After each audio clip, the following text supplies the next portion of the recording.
time went by, I kept using all these glyphs, and I'd read things in different books, and I continued to work with the one. They had the one that would kill bacteria. I would douse them to see how effective they were. So I had another one I created to kill bacteria and viruses. So I had a friend who had a virus. He had a sore throat and whatever was going on here. And I said, oh, try this, you know, try it. And so I said, here, put some on your back, put some here, put some here, put some everywhere. Next morning, nothing, no, no, still got my cold. Why isn't this working? I know I could kill bacteria, why isn't this working? And I asked, and the answer was, you need to believe in your power. I bet I've got that answer a dozen times. You need to believe in your power. And therein lies the secret of having a successful glyph. You need to believe in your power. When I empowered the glyph, I knew the bacteria would work. But when they came to the virus, I thought, I wonder if it'll work. Now, how much power is there in that? I wonder if it'll work. Not much. There's not much power in that. Think about Jesus. He said, you are healed. I wonder if it worked.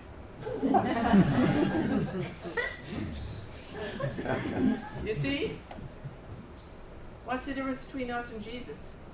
He believes in his power. Right? He believes in his power. He believes in his power. Put the glyphs on a little card, and I would write the empowerment statement on the back.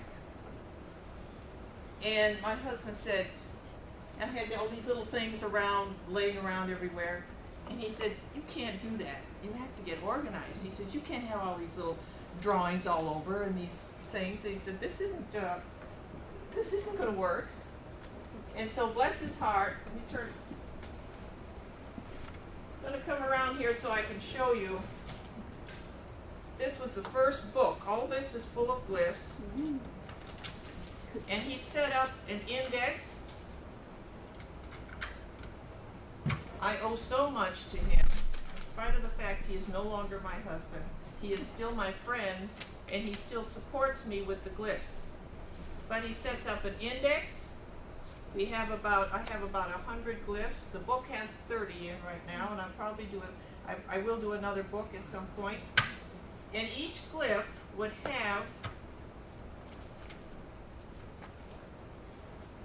a statement of the empowerment. I would draw the glyph on a piece of art paper. He would take it and he would put it in the scanner, scan it, and this would be the master sheet telling exactly what words of empowerment the glyph had.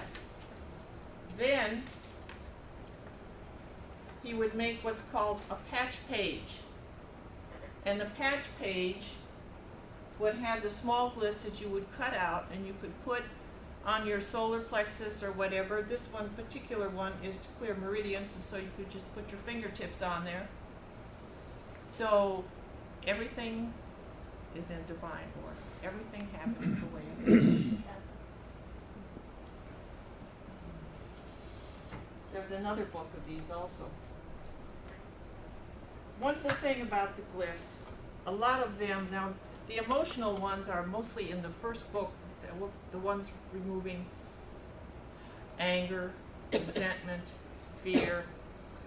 And so I got the book printed, and then I said, is there anything I'm missing? And I thought, I found the book by Louise Hayes, that little book, and it said one of the things that makes us sick is three things, was resentment, fear, and and criticism.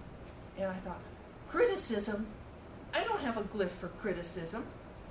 I thought, I don't have one for that. And so I thought, is this important? And so one of the things about the glyphs, they're very labor intensive. It takes time to get them out. It takes a lot of work and a lot of time.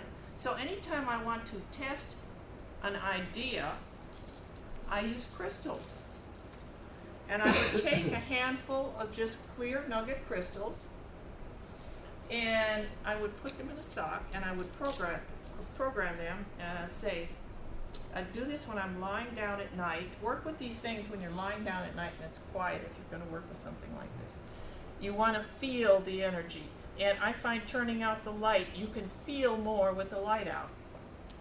So I would take the crystals, put them against my solar plexus, and tell it to extract and transition to light any criticism.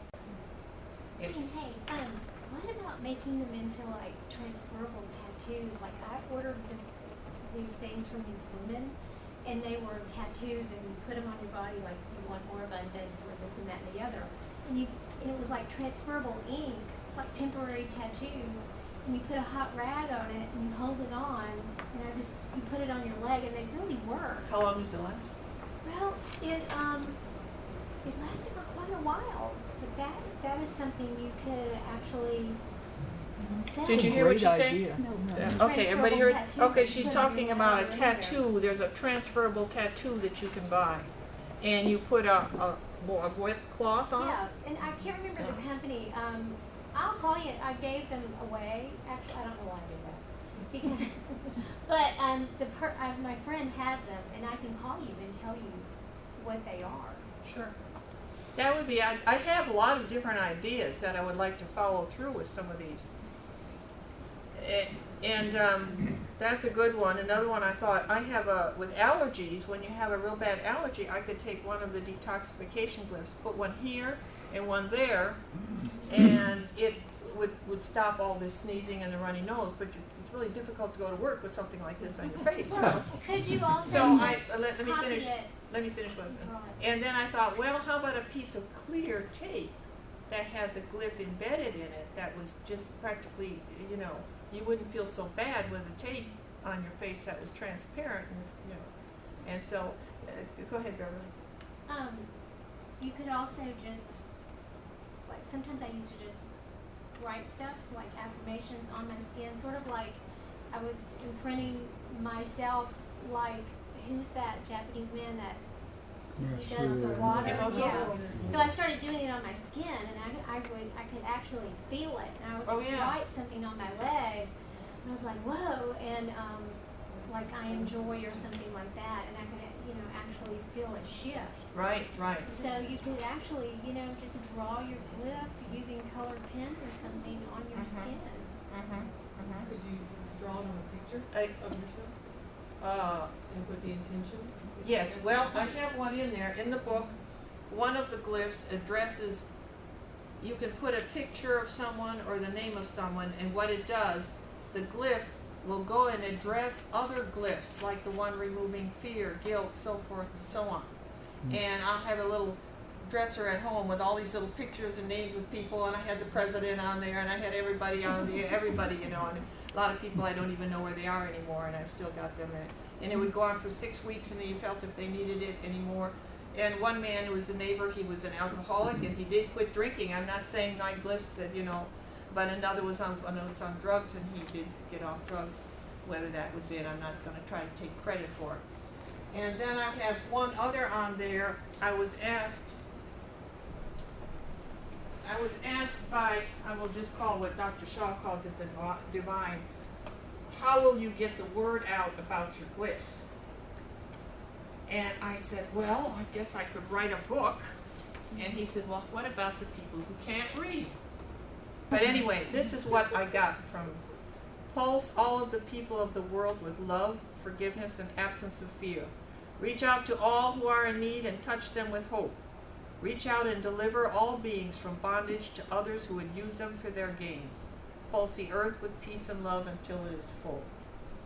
And so I've got that in here, but I really think it would be nice if I could have it put on a piece of jewelry and have it at varying levels of price depending upon what people wanted to spend.